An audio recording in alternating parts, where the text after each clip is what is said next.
Friends, welcome to traditional food kitchen. இன்றைக்கி நம்ம கிச்சனில் ஒரு சூப்பரான ஓமப்படி தான் செய்ய போகிறோம். எப்படி செய்யலான்னு பார்க்கலாம் வாங்க. இப்போ நம்ம ஃபஸ்ட்டு பொட்டுக்கடலையை நல்லா மிக்ஸி ஜாரில் நல்லா அரைச்சி எடுத்துகிட்டு வந்துடலாம். நான் ஒரு அரை கப் அளவு பொட்டுக்கடலை எடுத்துருக்கேங்க. இப்போ இதை ஒரு மிக்ஸி ஜாரில் சேர்த்து ஃபஸ்ட்டு அரைச்சிட்டு எடுத்துகிட்டு வந்துடலாம்.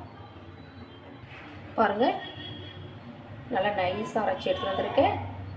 இப்போ இதை அப்படியே ஃபஸ்ட்டு சலித்து எடுத்துக்கலாம். இப்போ பொட்டுக்கடலை மாவை நல்லா சலித்து எடுத்துக்கலாம். பாருங்கள், இப்போ நல்லா சலித்து எடுத்தாச்சு.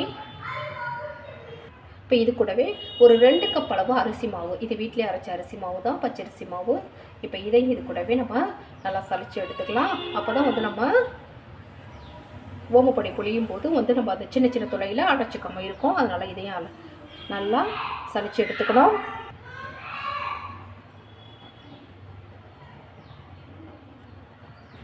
இப்போ இது கூடவே கொஞ்சமாக கலருக்காக மஞ்சத்தூள் சேர்த்துக்கலாம். ஒரு அரை டீஸ்பூன் அளவுக்கு தனி மிளகாய் தூள் சேர்த்துக்கலாம். நான் 2 கப் அரிசி மாவுக்கு அரை கப் அளவு பொட்டுக்கடலை மாவு சேர்த்துருக்கேன். அதாவது 1 கப் அரிசி மாவுக்கு 1/4 கப் அளவு பொட்டுக்கடலை மாவு நம்ம சேர்க்கணும். அப்போ தான் கரெக்டாக வரும். அடுத்ததாக 1 டீஸ்பூன் அளவுக்கு நல்லா ஓமம் எடுத்து பாருங்கள், ஒரு 1 மணி நேரமாக நல்லா ஊற வச்சு வச்சுருக்கேன். இப்போ இது நம்ம அப்படியே சேர்க்க வேண்டாம், வடிகட்டி அதில் உள்ள தண்ணியை மட்டும் நம்ம சேர்த்துக்கிட்டால் போதும். இது நம்ம முறுக்குரலில் புளியும் போது அடைச்சிக்கும். அதனால் அதில் உள்ள தண்ணியை மட்டும் சேர்த்துக்கிட்டால் போதும். இப்போ இது எல்லாத்தையும் நல்லா கலந்து விட்றலாம். இது கூடவே ஒரு அரை டீஸ்பூன் அளவுக்கு பெருங்காயத்தூள். இப்போ எல்லாத்தையும் சேர்த்து நல்லா கலந்து விட்றலாம்.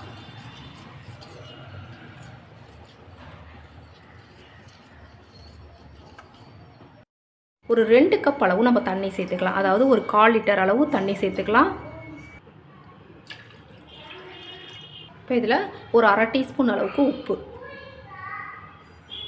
இப்போ ஒரு 2 டீஸ்பூன் அளவுக்கு எண்ணெய். நம்ம எந்த எண்ணெயில் ஓமப்பொடி செய்ய போகிறோமோ அந்த எண்ணெயை சேர்த்துக்கலாம். இப்போ இது நல்லா கொதித்து வரட்டும்.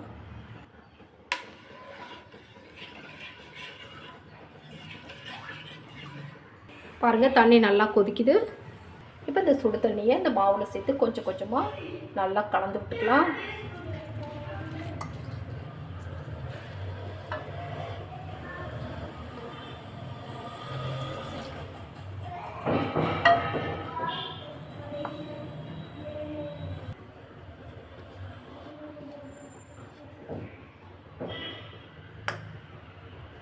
இப்போ நல்ல மாவு நல்லா பிசைஞ்சு விட்டாச்சு.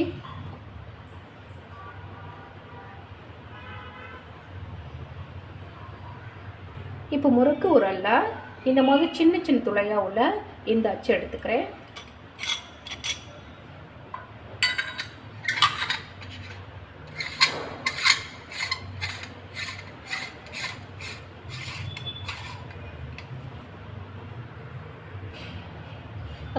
கையை நல்லா தண்ணியில் நனைச்சிக்கோங்க.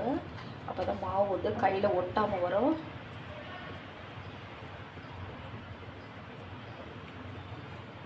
நல்லா உருட்டி எடுத்துக்கலாம். இப்போ முறுக்கரல் வச்சுட்டேன். இப்போ இதிலே நான் பொடிஞ்சு காட்டுறேன் பாருங்கள்.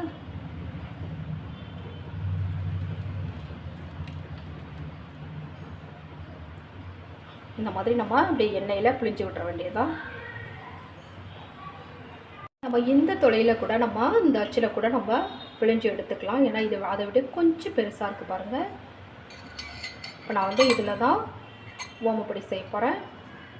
இப்போ இதில் கொஞ்சமாக மாவு எடுத்து சேர்த்துடலாம். எந்த அச்சில் வேணாலும் நம்ம கொஞ்சம் துளை சின்னதாக இருக்கிறதுல நம்ம பிழிஞ்சு எடுத்துக்கலாம். இது கொஞ்சம் ஈஸியாக இருக்கும் நமக்கு எண்ணெயில் பிழியும் போது.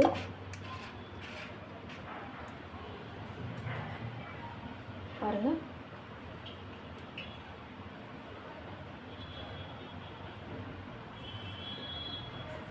இந்த மாதிரி ஈஸியாக பிழிஞ்சு விட்டுறலாம். இப்போ எண்ணெய் நல்லா சூடாக இருக்குது. இப்போ அதில் பிழிஞ்சு விட்டுறலாம்.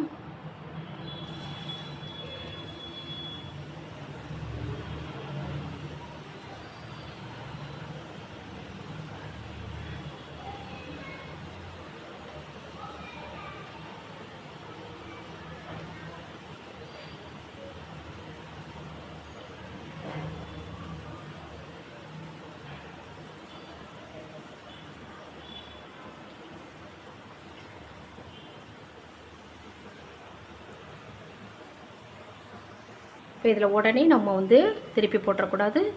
ஒரு சைடு நல்லா வெந்ததுக்கு பிறகு நம்ம திருப்பி போட்டுக்கணும்.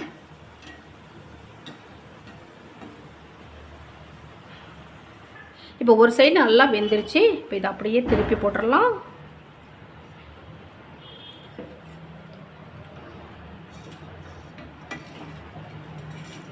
கொஞ்சம் மெதுவாக தான் திருப்பி போடணும். இப்போ இந்த சைடு நல்லா அந்த மாதிரி நல்லா பொரிஞ்சு வரட்டும்.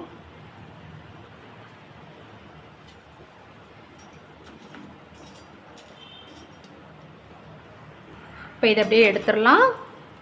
நல்லா எண்ணெயை வடிச்சிட்டு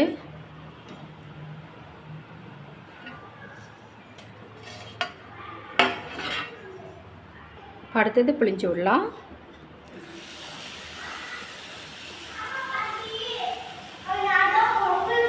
இப்போ இது நல்லா பொரிஞ்சதுக்கு பிறகு எடுத்துடலாம்.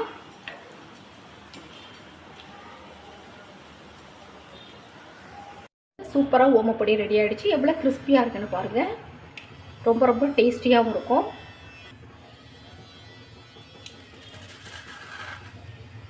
பாருங்கள் எவ்வளோ சூப்பராக இருக்குன்னு. இந்த மாதிரி நீங்களும் ட்ரை பண்ணி பாருங்கள். ரொம்ப ரொம்ப சூப்பராக இருக்கும். குழந்தைங்களுக்கு இந்த மாதிரி ஈவினிங் ஸ்நாக்ஸாக நீங்கள் ரெடி பண்ணி கொடுக்கலாம். ரொம்ப ரொம்ப சூப்பராக விரும்பி நல்லா சாப்பிடுவாங்க. டேஸ்ட்டும் ரொம்ப நல்லாயிருக்கும். வாயில் வச்ச உடனே கரையும் அந்தளவுக்கு ரொம்ப ரொம்ப டேஸ்டியாகவும் இருக்கும். நல்ல ஒரு கிறிஸ்பியாகவும் இருக்குங்க. இந்த மாதிரி ட்ரை பண்ணி பாருங்கள். நான் செய்த இந்த வீடியோ உங்களுக்கு பிடிச்சதுன்னா மறக்காமல் உங்கள் ஃப்ரெண்ட்ஸ் ரிலேட்டிவ்ஸ் எல்லாருக்கும் ரொம்ப ரொம்ப ஷேர் பண்ணுங்கள், லைக் பண்ணுங்கள். நம்ம சேனலை மறக்காமல் சப்ஸ்கிரைப் பண்ணி சப்போர்ட் பண்ணுங்கள் ஃப்ரெண்ட்ஸ். தேங்க்யூ.